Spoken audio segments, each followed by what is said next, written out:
என் நெஞ்சில் குடியிருக்கும்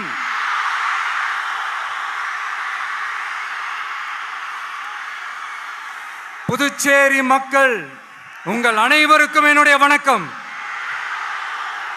வணக்கம் வணக்கம். எல்லாரும் எப்படி இருக்கீங்க?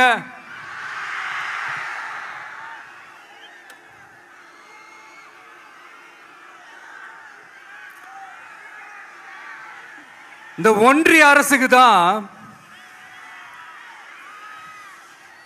தமிழ்நாடு ஒரு தனி மாநிலம், புதுச்சேரி ஒரு தனி யூனியன் பிரதேசம். அவங்களுக்கு தான் தமிழ்நாடு தனி, புதுச்சேரி தனி, இப்படிலாம் இருப்பாங்க. ஆனா நமக்கெல்லாம் அப்படி கிடையாதுங்க. நாமெல்லாம் வேறு வேறு கிடையாது. நாம் எல்லாரும் ஒண்ணுதான்.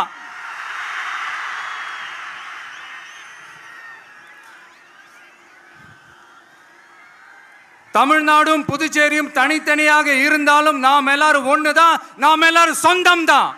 வேற வீட்டுல, வேற வேற ஊர்ல, வேற நாட்டுல, வேற ஸ்டேட்ல இருக்கிறதுனால நாம் எல்லாரும் சொந்தங்கள் இல்லைன்னு ஆயிட முடியுமா?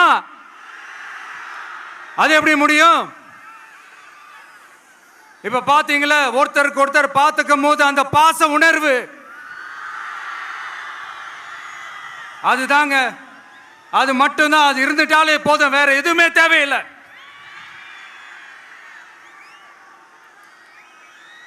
அதனால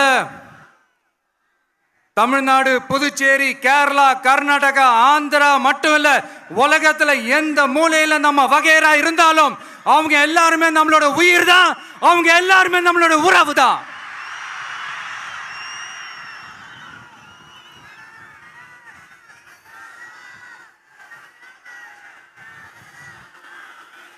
புதுச்சேரினாலே உடனே ஞாபகத்துக்கு வர்றது மணக்குள விநாயகர், அரவிந்தர் ஆசிரமம், வில்லியனூர் மாதான் சொல்லி இவங்க எல்லாரும் ஞாபகத்தில் வருவாங்க. அது மட்டும் இல்ல, மகாகவி பாரதியார் அவர்கள் இருந்த மண், பாவேந்தர் பாரதிதாசன் அவர்கள் பிறந்த மண். அது மாதிரி இன்னும் சிறப்புகளை அடுக்கிக்கிட்டே போலாம். ஆனா அரசியல்னு வந்துட்டா ஒரு முக்கியமான விஷயத்தை பத்தி நம்ம சொல்லி ஆகணும். 1977 புரட்சி தலைவர் எம்ஜிஆர் அவர்கள் தமிழ்நாட்டில் ஆட்சி அமைச்சாங்க. ஆனா அதுக்கு முன்னாடியே 1974 இங்க புதுச்சேரியில அவங்களோட ஆட்சி அமைஞ்சது. அதனாலதான் அப்பவே சொன்னாங்க, நமக்காக வந்தவர் எம்ஜிஆர், அவரை தமிழ்நாட்டில் மிஸ் பண்ணிடாதீங்கன்னு நமக்கு அலர்ட் பண்ணதே புதுச்சேரி தான். அப்படிப்பட்ட புதுச்சேரியை நம்மளால மறக்க முடியுமா? அது மட்டும் இல்ல, இங்க இருக்கிற மக்கள் தமிழ்நாடு மாதிரியே புதுச்சேரி மக்களும் என்ன கிட்டத்தட்ட ஒரு 30 வருஷமா என்ன தாங்கி பிடிச்சுக்கிட்டு இருக்கிறீங்க.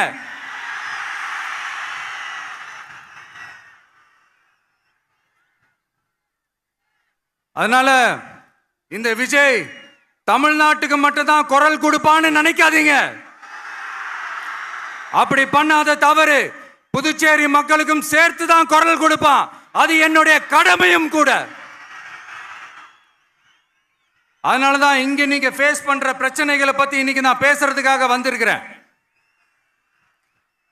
அது மட்டும் இல்ல, இந்த புதுச்சேரி கவர்மெண்ட்டை பத்தி நாம சொல்லியே ஆகணும். இது டெஃபினட்டா தமிழ்நாட்டில் இருக்கிற மாதிரி நம்ம திமுக கவர்மெண்ட் மாதிரி கிடையவே கிடையாது.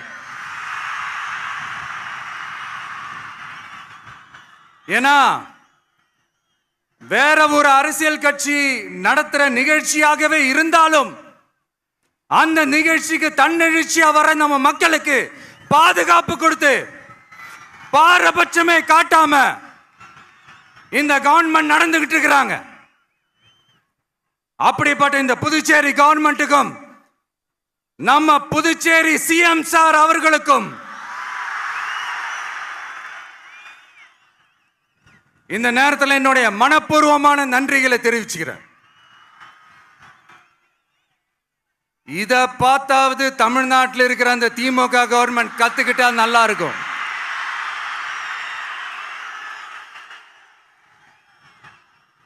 ஆனா அவங்க கத்துக்க மாட்டாங்க. பரவாயில்ல, வரப்போற எலெக்ஷன்ல 100% கத்துக்குவாங்க. அத நம்ம மக்கள் பார்த்துக்குவாங்க.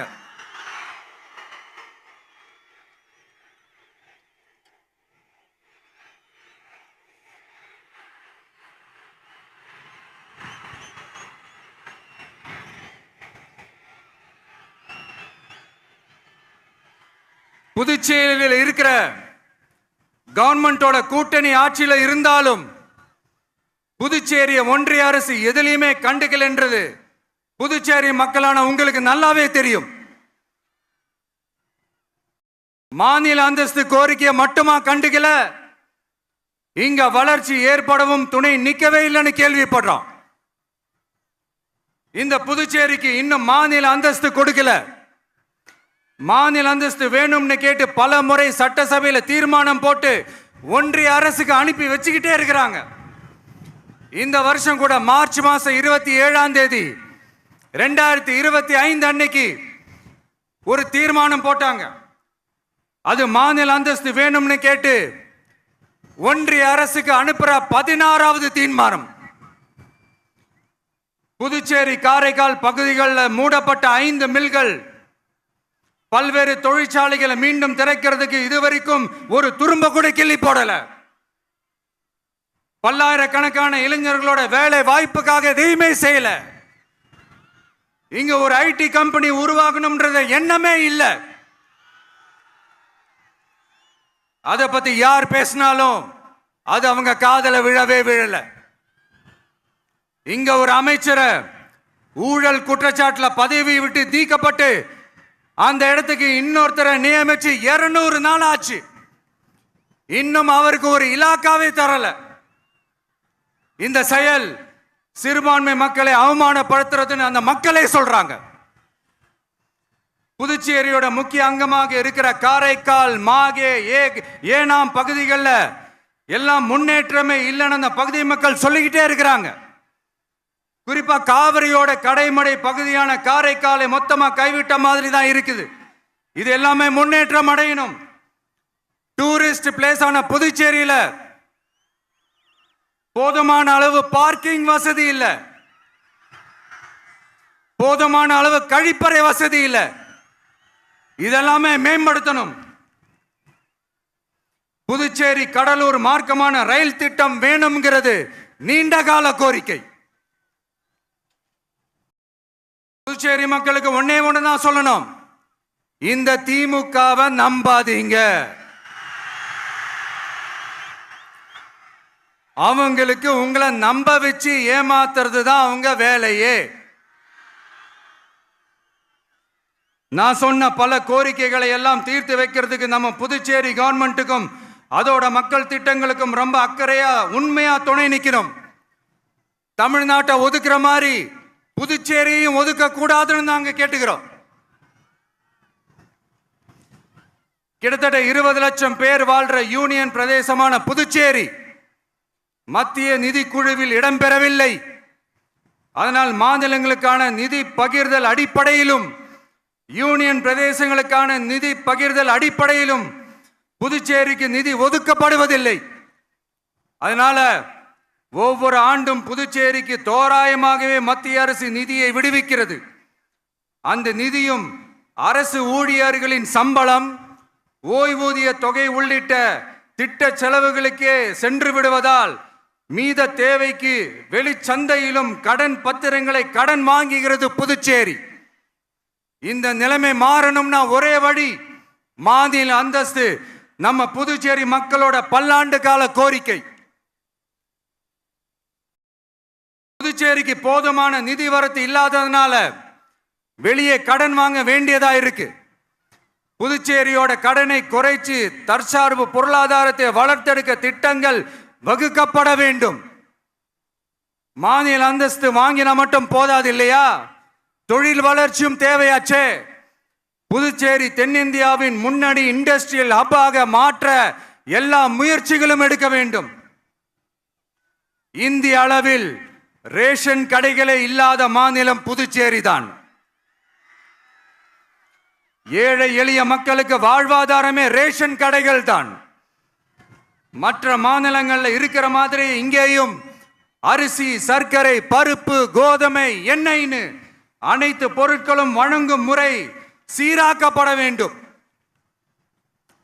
கடைசியா மீன் பிடிக்க செல்லும் காரைக்கால் மீனவர்களை அடிக்கடி கைது செய்யும் இலங்கை கடற்படை அவர்களின் படகுகளையும் பறிமுதல் செய்து விடுகிறது. அதனால் நீண்ட போராட்டங்களுக்கு பிறகு அவர்கள் விடுவிக்கப்பட்டாலும் படகுகள் கிடைக்காததால் படு மோசமான நிலைக்கு தள்ளப்படுகின்றனர். இந்த நிலை மாற வேண்டும். நான் மறுபடியும் சொல்றேன், இந்த விஜய் புதுச்சேரி மக்களுக்காகவும் எப்பவும் துணை நிற்பான். வரப்போற புதுச்சேரி தேர்தல் களத்துல நம்மளுடைய தமிழக வெற்றி கழகத்தின் கொடி பட்டொளி வீசி பறக்கும். கான்பிடென்டா இருங்க, நல்லதே நடக்கும். வெற்றி நிச்சயம். மீண்டும் சந்திக்கும் வரை நன்றி, வணக்கம்.